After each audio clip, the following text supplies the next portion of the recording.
নিবারণ করতাম। ভাবছে আর যাচ্ছে, হঠাৎ গৌরহরি চোখটা খুলে দেখছে যে এক গোয়ালা কাঁধে করে বাঁক নিয়ে বাঁকের সেখানে ঢোলের ভাণ্ড সাজিয়ে নিয়ে আসছে।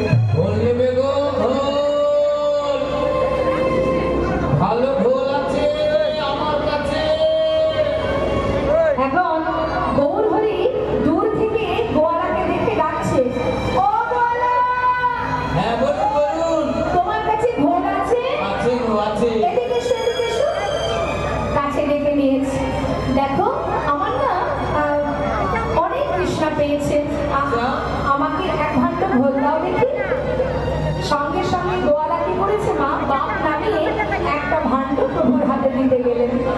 গৌরহরি বলছে, শোনো, ওই ছোট ভাণ্ডে আমার হবে না, তাহলে বড় ভাণ্ড লাগবে। হ্যাঁ যেটা সবচেয়ে বড় ওটা আমাকে দাও, কারণ আমার অনেক তৃষ্ণা পেয়েছে। বেশ, গোয়ালা মনে মনে চিন্তা করছে মা,